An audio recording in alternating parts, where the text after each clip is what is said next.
nice round of applause for the lovely Jessica Henwick and Keisha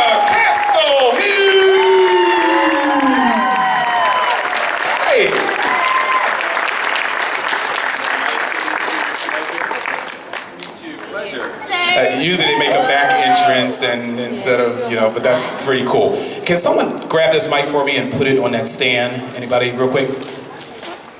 Thank you, dear. You're welcome. You guys can start lining up when you want to, okay? Hello. Hi, ladies. How are you? Hi. So excited to see you. So excited to meet you. So excited to see you. Yeah, you're excited to see me? Yes. It's really nice that you guys are here. We're going to talk a little bit with you guys, just for a slight bit, and then we're going to open the floor up for questions and kind of roll this. Number one, I should have introduced Keisha as Academy Award-winning, nominated Keisha Hughes. At one point, she was in fact the youngest Academy Award nominee in history.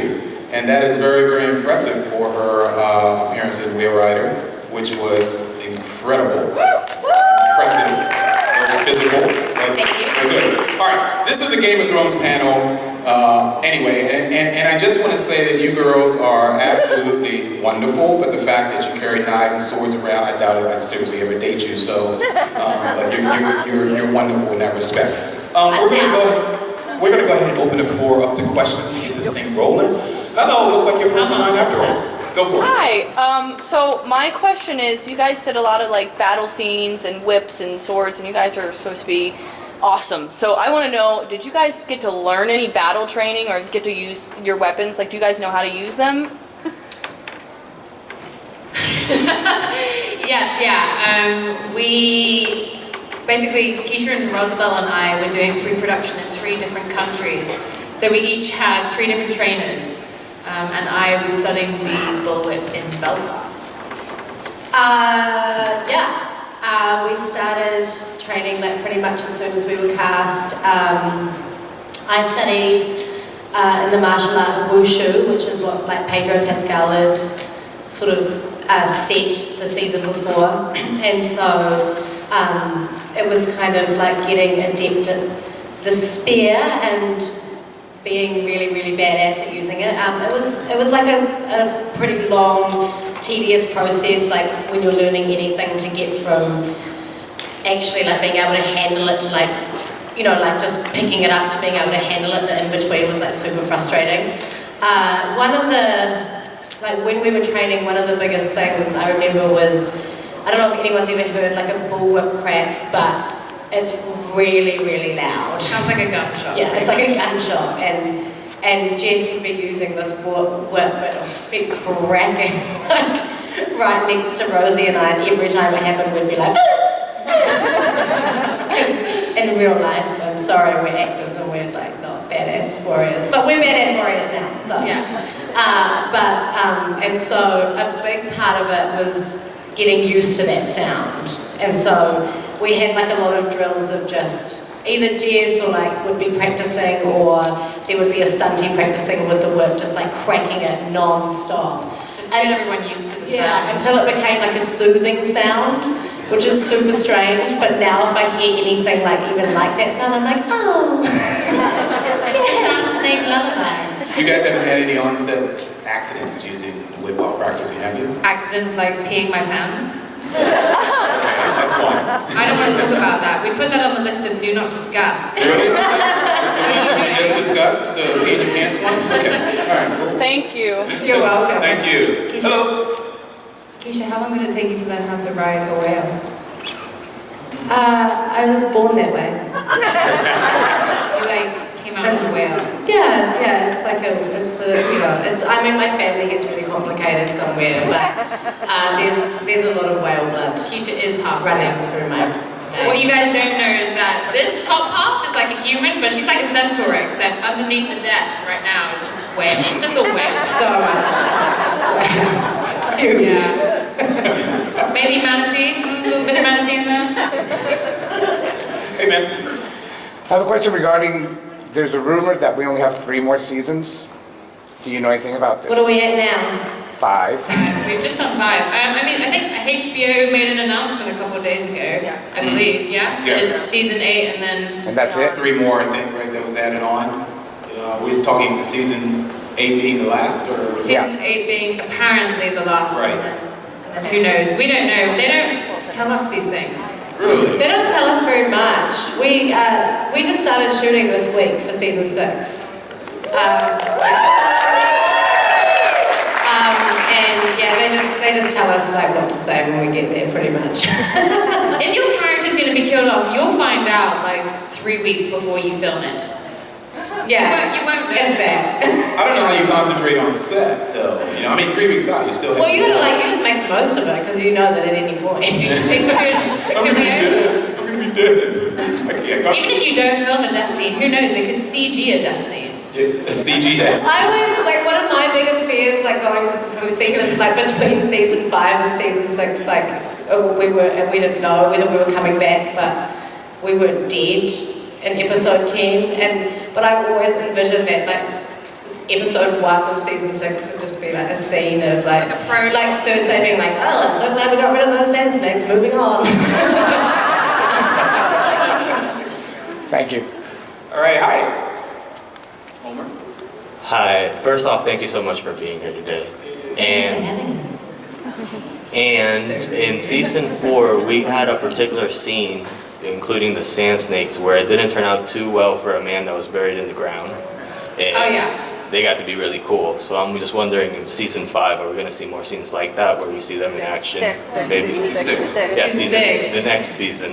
Do we get to see more scenes like that, where we get to see you guys being kind of badasses?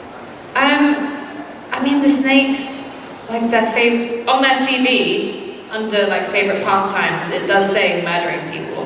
And then laying with their bodies afterwards. So I wouldn't put it past them. Where's the thing?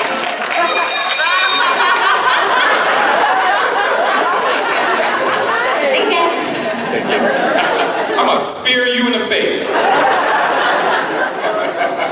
You're my homie. Hey, man. Hey ladies, hey. I was wondering if there was any kind of initiation or Hazing? hazing, yeah, when you come onto set. Ooh. They make you do some How were you really welcomed crazy into shit. Game of Oh my god, that was hazing. They made us eat foie gras yogurt. Oh, why did you have to bring that up with We went peaches out- in the bottom? They took us out for a dinner and it was, a martini glass with peaches and then foie gras, like cheesy, nasty yogurt, like curdled yogurt. Yeah. And it was the nastiest thing I've ever tasted. And so. that was your initiation? The I only... think so, yeah. What else? Was there any other sort of hazing? When you were introduced to everyone on the set, did anyone play a little quick We didn't need to be hazed. We just embarrassed ourselves when we introduced. No. Like literally, Keisha and I are such big fans. We got to set the first day. We weren't even filming, and it was the scene where Jamie and Bronn are in the ship and they're having a discussion. I think it's like episode 2 or something. On their way to Dawn, and the ship is on a giant gimbal, so the whole set is moving. And Keisha and I were like, it's Jamie Lannister. And like the AD is like, oh, I'll introduce you guys. And so he brings over Nikolai, and then we go like, And Nikolai's like, hi, I'm Nikolai. and he's like, how are you guys? And I'm like, I'm so cool. And it was just embarrassing. Like, Thank you. You're welcome. Yeah. Thank you for making us relive that. Hello. Hello. Yeah, so what's your favorite line in the Game of Thrones? Favorite line? Does it have to be our line? Can it be someone else's line? Any line? Yeah, any good line. All men must die.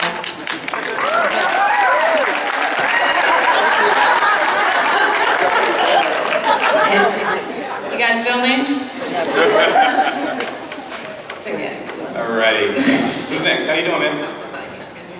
long shirt. Go ahead. Oh. Speaking of Jamie and Braun, can you tell us about probably the biggest scene in that episode was when you two guys fought each other? Can you tell us about that? Well, in the lead up, I had kind of the majority of the fight scene with Jamie Lannister, and so in the lead up to that, I practiced with his stunt double, who is a rock solid Bulgarian man who can't be hurt. And so I was like, oh yeah, like I'm super tough, and I would like smash the spear into him and be like, yeah. And then He's like Jason Statham's double. Yeah, it's like ridiculously strong. And he'd just be like, huh? And The spear then just breaks off his pecs. and then like a few days before we shot, they were like, oh, you should run this scene with Nikolai. And by the way, he's the lead in our show, which is like the most successful show in the world, and he's super handsome, and he's not a stunty, so please don't hurt him. I was like, oh, what do you mean? They were like, oh, well, you know, like he won't be able to block the things if you miss like the exact angle. Or he doesn't have the ability when his sword's swinging at you like a stunty to stop. So make sure you duck because your head will get cut off. So it was one of the most terrifying moments in my career, like having to fight this man and just constantly thinking, oh my gosh, what happens if I hurt his beautiful face? And it is beautiful. Yeah, it looks like someone drew him. Like Greek Adonis. Thanks. By the way, the jail scene was funny. Oh, The awesome. jail scene was funny, he The said. slap game, yeah. That was pretty cool. That's not the part I was concentrating on.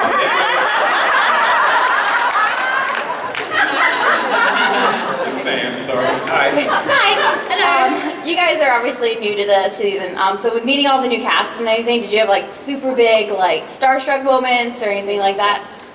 I mean, we were kind of lucky, I think, that we all got to come into it together. There was like a whole bunch of us new to Dawn, which, I mean, I was just like very grateful that we didn't have to do it alone because, like you Trying to do said, something in the season 5 would have been awful. yeah, by yourself. And so we were very lucky that we all got to do it together and kind of experience it all at the same time. I think we intimidated them more than anything else because, I mean, if you imagine it, it's 3 very energetic young women with weapons turning up on set and being like, hi, we're ready. Are you guys ready? Yeah, and you know, like we forget, like most of the, like, you know, not so much the actors, but the crew especially, like they've been doing this for a long time now. It's been 6 years. It's like 6 to 8 months of their life every year. They're on the road. They're, you know, and it's mostly the same crew that's been there from the beginning. So people are very tired. Yeah. Like you get a sense that people are very tired, and we turned up and we were like, We don't do "There's so time." much show in the morning, oh my God, I can't believe I'm here." It's like, oh, and lots of people were like, it was nice to have the energy around though, like again, because we forgot how exciting it is, and so.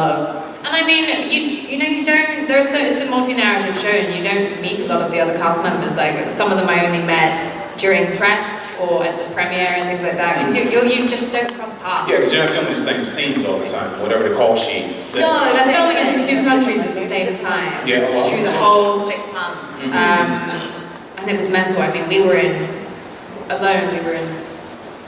Belfast, Port Stewart, Croatia, and Seville. So you're just jumping around so quickly. Great, thank you. Thank you. Hey, how long were you guys, between the time you showed up for your first scenes? I mean, literally, you camped out in one of those countries for your duration, 6 months or whatever. Which country was it, and for how long? We actually started in the wonderful village of Port Stewart in Northern Ireland, in a fantastic 2-star hotel which looked like it was straight out of The Shining. I got I just remember being like, I'm a Game of Thrones, like, I cracked it. I mean, Made it, nailed it, killed it. like, boom, like, after this job, I'm done. And then I was in this hotel in Port Stewart, and the receptionist came up and was like, oh, hello, love, could you not shower because it's leaking into the reception? Highlight. I was like, what? She's like, oh, could you ask one of your friends if he could use their shower? I was like, I'm in a hotel where I can't use the shower? I'm so confused. And the only other people staying at the hotel were like, there was a Weight Watchers conference, and then just us. All the other crew members and cast members had been separated from us for some reason. It was just the way that it had turned out. Was that another initiation you didn't know anything about? Actually, no, you expected the elevators to open and just blood to start pouring out. Like, the door did not close like a normal door. It had a special spring, and so it would close so fast, and then... And so you could hear everyone in the hotel getting out of their room in the morning or night, because you would hear... coming through the walls. It's a ghost. Did you have a hole in the floor in your bathroom that overlooked the ocean? It was very far from the ocean. Very glamorous, as you can tell, the life of an actor. Hey man, what's up? Hello, ladies. Actually, I was wondering if you could tell us which characters you've met on set so far, and if by chance in season 6 you run into a Jon Snow. He's dead. I can confirm that. Who's Jon Snow? Wait, sorry, what? Who is that? That's what I thought. Like, I mean, Who do we like and who do we not like?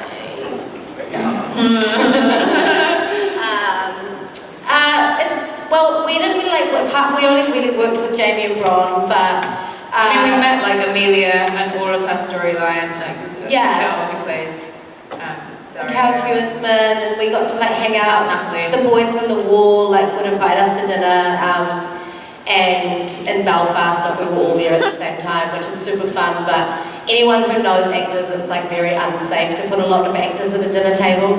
And I just remember this one dinner, there were like 15 actors at this dinner table. And actors have a tendency to like telling stories and to like top each other's stories, and can't sit in their chairs when they're telling their stories. It was musical chairs. And so by the end of the dinner, Ian Beattie was like standing on the table, and the rest were like, oh my god, darling, this is the best! Like, it was just, the restaurant was like, oh, the show.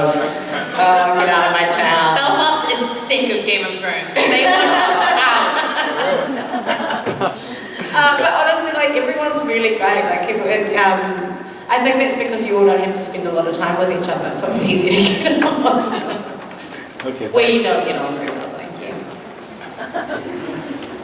Hey, how you doing? Hanging in there. So, you actually brought up a good point. I mean, you guys are sand snakes and you've met a bunch of different characters, but you've got 4 seasons where you're not there and 1 where you have been there so far. There's been a lot of remote filming for most of the people there, like you said, are kind of tired. Where are you guys hoping the sand snakes end up? Where's that remote location you haven't been yet that you really want to go? Jess is really desperate for Nigeria to be honest.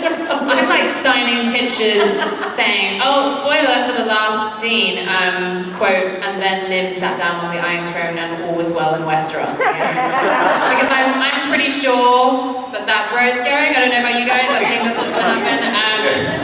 No, do they still film in Iceland, or is that over? No, this season they're just shooting in Spain and in Belfast, and so then they've got like 6 different locations in Spain now. I wish they were still filming in Iceland though, because I would love to see Iceland.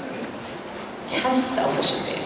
Right, so you ladies aren't scheduled to be in any, cold weather places anytime soon, right? What? That would be a spoiler. Oh yeah, baby, I like spoilers. It was a tricky question, wasn't it? Oh, I got $20. All right, for those of you guys that don't know, I'm sure a lot of you do, but Keisha was actually, am I saying Keisha or Keisha? Keisha. Keisha's right, you're Kiwi, right? Trivia You're time. Kiwi. Right, well, you guys know that she was in that Star Wars movie, Phantom Menace. She was Princess Amidala's stand-in. Yeah. Okay, if you guys did not know that, she does. Now, So I'll do it, I'll break the ice, excuse me for a minute. Talking about Star Wars. Jessica. yeah. Yeah, you know anything about have you ever seen a Star Wars movie? Anything like that? Well, I had this really interesting thing to say, and it's just that. Yes, and I play a very important role, and I'm kicking Darth Vader's ass, and give me a lightsaber. Oh yes, you know what a lightsaber is? Yes, I've never used a lightsaber before in my life. So long. Okay, hi, what's your question? How you doing, ladies? Hello. One of my questions is, your scene, well, all of your scenes in the Game of Thrones series I do like. I think you guys did a really good job on the Sand Snakes. Thank you so much. I think the writers could have done better with the whole story, Thank but you. nonetheless, you guys. Awesome. They're not gonna watch this, right? All right, so my favorite scene is, I go to the scene whenever I need a good laugh, is when Braum is leaving and one of the Sand Snakes comes up to him, grabs him by the hair, and it's like, you need the, you want the good girl, but you need the good. But you need the bad pussy. Exactly.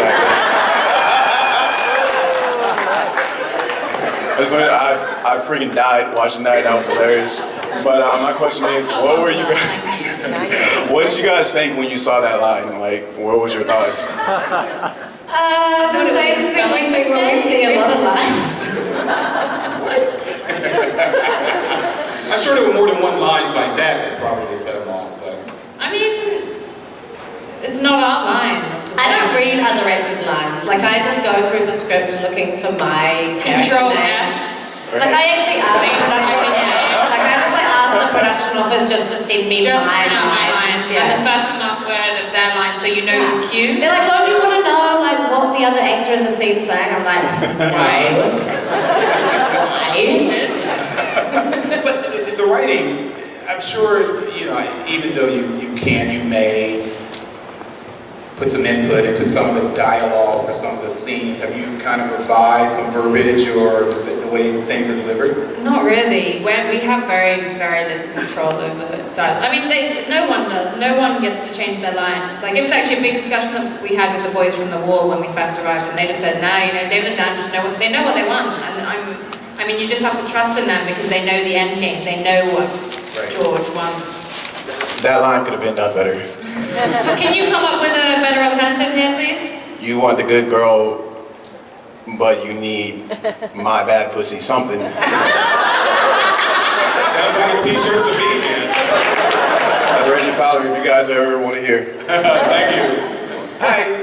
Okay, I gotta get together now. That should be a t-shirt, though. That's a smart invention. That t-shirt. Steve, you actually gets it. I'm so sorry. Hi. Hello, ladies. So in the 4th season, when we first met Oberyn Martell, our time with him was brief, but he was always adamant that we don't hurt little girls in Dorne. Yeah. And then 5th season, we meet Doran Martell, and he said we don't torture or mutilate little girls in Dorne. So with that being, you know, their uncles and their father's philosophies, I want to know if you personally think that the Sand Snake's quest for revenge and that their treatment of Myrcella, do you think it was really justified? Not at all. I don't think it was justified. But I think that the Sand Snakes are villains. I don't think they're heroes. Oh, absolutely. And I understand. I know they're wrapped up in grief and everything, but I just wanted to know what you two thought.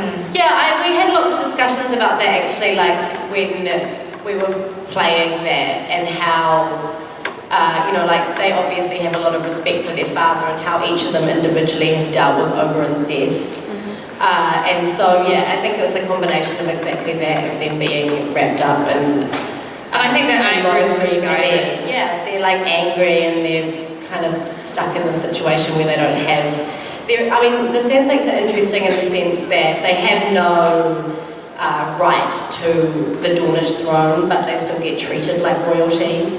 And so there's a sense of entitlement that they can kind of get away with a lot of things. I mean, even their time in prison was kind of nice. It's like sitting in the naughty corner for a little bit. I mean, if you think about it, the Sand Snakes have grown up with Oberyn telling them, like, their bedtime story was, well, you know, the Lannisters, they raped and they murdered. Like, we've been told from childhood, one day we will get revenge. And so when he died, I think it would just push them over the edge. The immediate reaction is to avenge his death, regardless of anything. Yeah. And I think that there's a lot of anger towards Prince Doran, and obviously they can't touch him, so they have to try and figure out other targets. And I just think that Myrcella was in the wrong place at the wrong time. Yeah. Exactly. Right. Also, it was prophesized, so true. You know, we had to do it. Right. Have you guys read the novels? Have you actually, know what's going to happen? Have you gotten into the books at all? Yeah, I mean, I've read like the first one, and then I've read all of our stuff, subsequent ones. But I find it really difficult to read them and watch the show at the same time because they are so different. Right. Thank you, sir. Thank you. All right. Hey, man. What's up?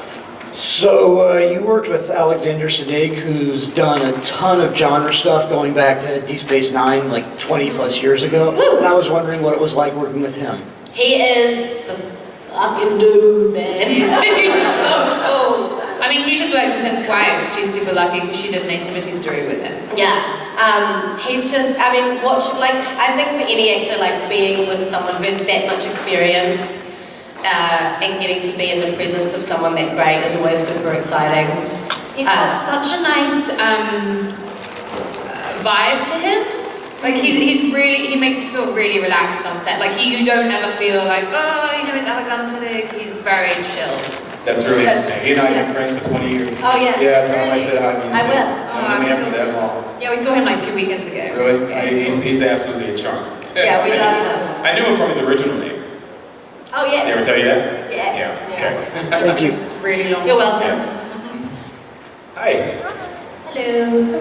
So everyone knows the sand stakes are pretty awesome, but I wanted to know if you could play any role in Game of Thrones, who would you want to play? What's the cat's name? Mr. Sir Pounds.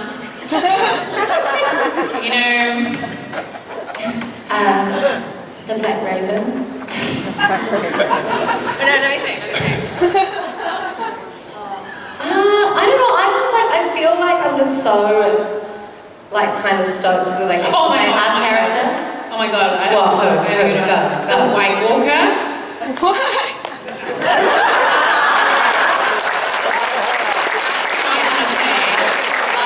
No lines, but killed it. Nailed it.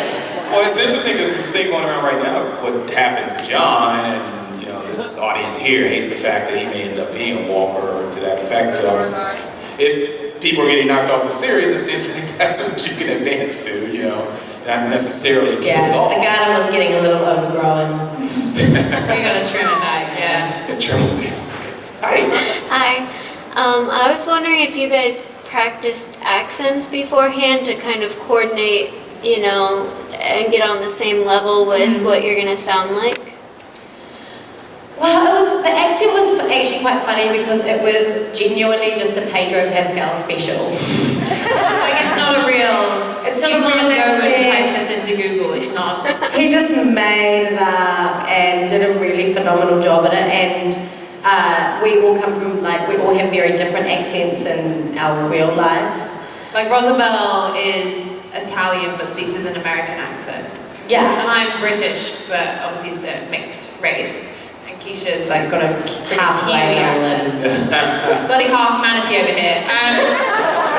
But the good thing is that all the characters are sisters. I mean, I don't know how many of you read the books. It wasn't quite clear in the series, but we are all mothered by different people. And I was raised by my mother, so I've copied her accent. And she's obviously not on the show, so I've kind of had the freedom to do what I want.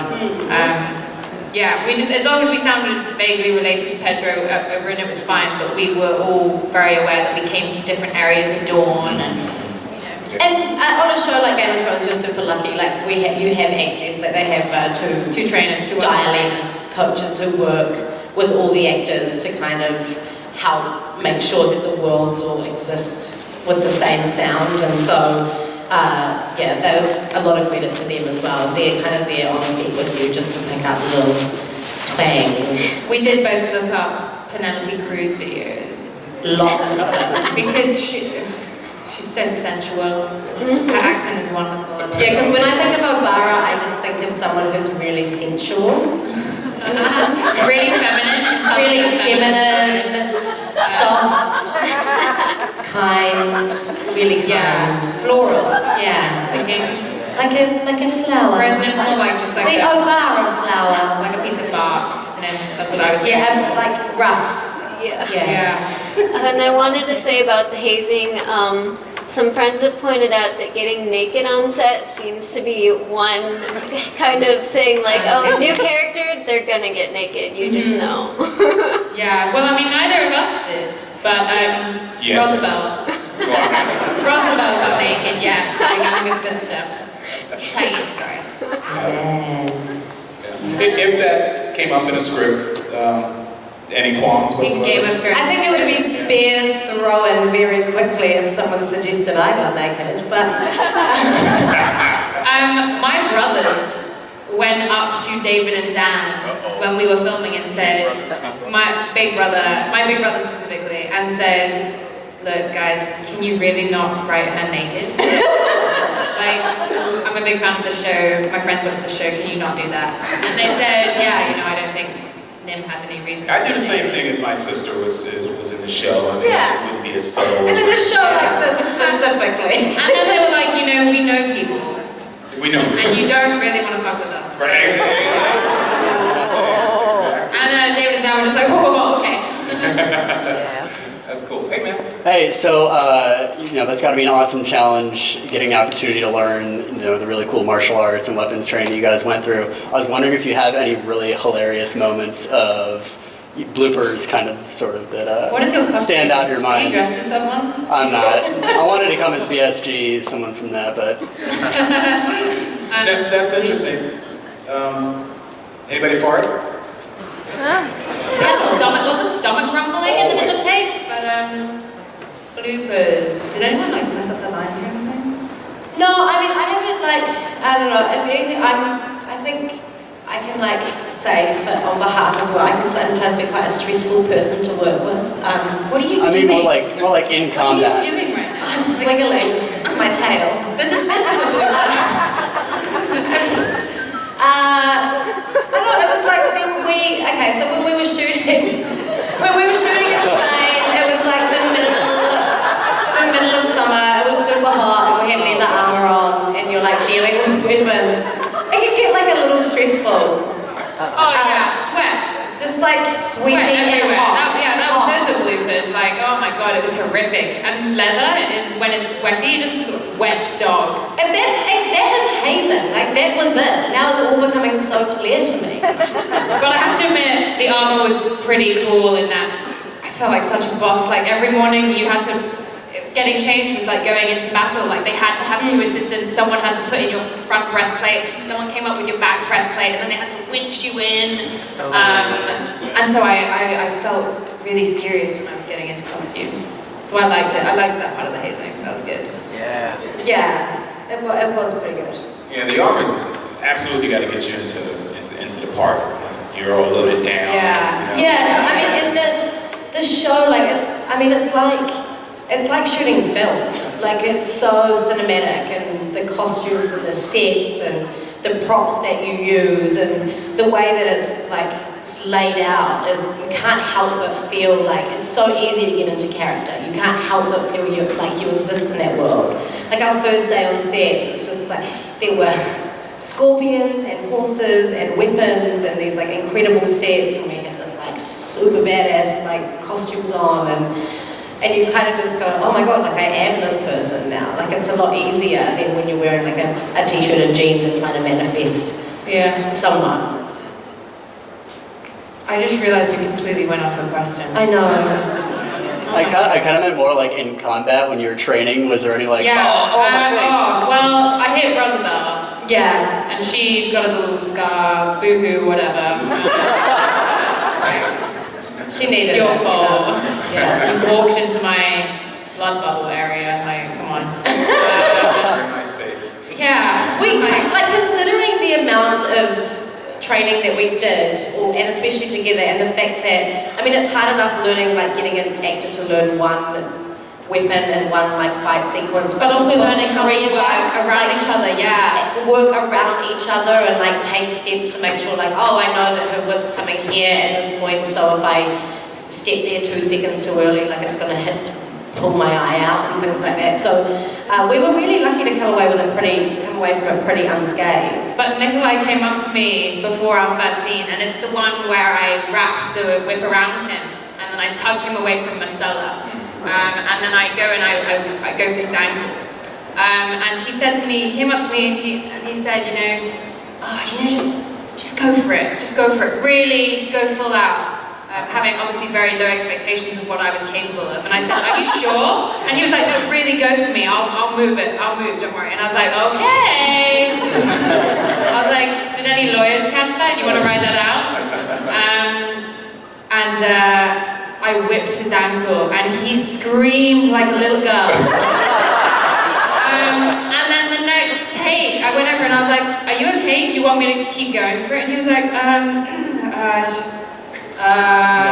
you know, you can like, you don't have to go all out, just like 90% maybe.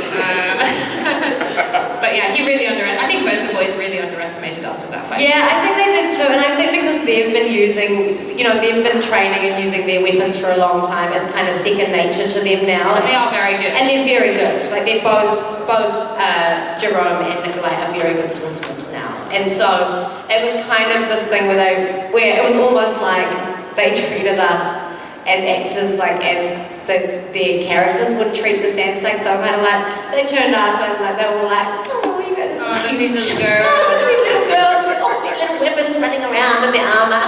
Roosevelt stabbed. And like Roosevelt stabbed like Jerome. Like snapped off and he had a massive cut. He was bleeding. But the thing is, Jerome's such a trooper. He didn't say anything. He didn't scream like little girl. Yeah, you know, Jerome is like. We can't take pain, okay? I don't know if you know that men can't take. That's why we avoid getting pregnant, because we know we cannot take pain. Just Okay. don't realize Yeah, cool. Crap hurts, man. Yeah. It hurts. Okay. It hurts. Another thing is that all three of us got covered in bruises from the freaking extras. Out of all the people who injured us, the extras. When at the end of the scene, you know, we get arrested and we get carried away.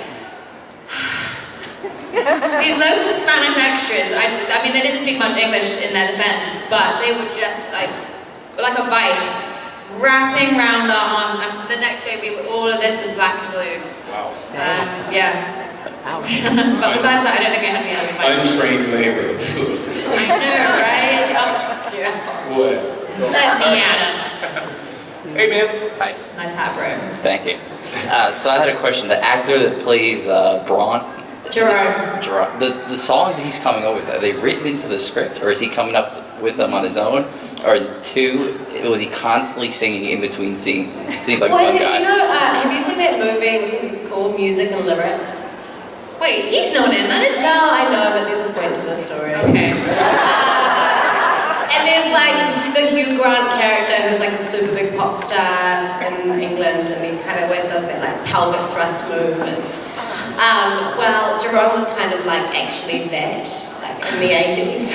Yeah, he's a famous singer. He's a famous singer. And Rosalind Jerome. Had blonde hair and wore lots of leather pants. Look it up, it's so embarrassing. So embarrassing. I just wanted to put that out there for you all to just go home and go and Google this. Yeah. But he is very musically talented. So I can't remember whether he had a hand in like writing the Dornish No, stuff. I just think it was just David and Dan found out and got super excited and said, we've got to put that in the script. Yeah, I mean, the way like David and Dan like write little things, like now that they're so deep into it, they write lots of things into the scripts as like little nods to other actors or people. Loads of inside jokes. Lots of inside jokes. The slapping scene in the prison actually came from Jason Momoa. Jason Momoa. Like one night, David Benioff and Jason Momoa decided to play slaps. Who on earth would play slaps with Jason Momoa? Like that is the crazy. When they told me this story, I was like, it's the craziest shit I've ever heard. But they were both kind of like, quite drunk at dinner, and they were playing slaps, and neither of them would give up. To the point where David ended up with like a broken finger, and his hand swelled up, and the hand swelled up. That's what you get for messing with Aquaman. Yeah, exactly. Yeah. So the slap scene was like a little inside joke. Jason Yeah. Momoa. The script is full of them. Great. All right, looks like we're unfortunately at the end. I'm going to go ahead and ask them a quick question first. We have them again tomorrow, so if you're here tomorrow, we'll be able to converse with these beautiful young ladies again. And what is that? It's a fin slap. It's a fin slap. A fin slap? Yeah, she's a tough man. But These ladies have been absolutely fabulous. I hope you've enjoyed this panel. We have more to talk to them about tomorrow. I'm going to try and squeeze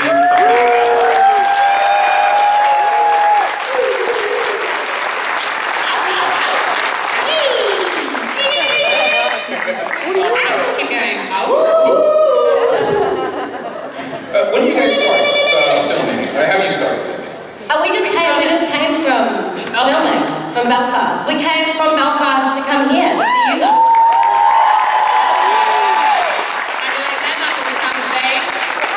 Yeah, thanks for turning on the weather, Tampa Bay. Yeah, what is this? Yeah. Jeez. One time, Tampa, one time. When I say Tampa, you say Bay. Tampa. Tampa. I'm so glad that you guys did that. That would be so embarrassing. But you are filming this, so I'm sure it'll be on Facebook within now. So it's there now. You ladies are absolutely fabulous. I can't wait to talk to you again tomorrow. Thank you. Were the photos here for any particular reason, or? We like customizing. Was there someone who gave a really good question? Because you can have it. Oh, so we're gonna go ahead and keep those. There's like customized pictures. The girl with the ears, I think she gets. Here's a Star Wars picture with an alien spaceship. There's a bad guy being thrown overboard. Star Wars related photo. You didn't know her character. Who else we got? I'll take it. Two more coming up here too. There you go. There you go. Two right there. My apologies. I didn't know this was gonna happen anyway. And you, I'm gonna spear you in the face. Shame. There are worse places to be spin. That shame scene made me so happy because where I'm from in New Zealand, like that's like a very common saying. Like if someone trips and falls, you're like, ha, shame. Can you come up here? I want to see this costume. Come up here, guys.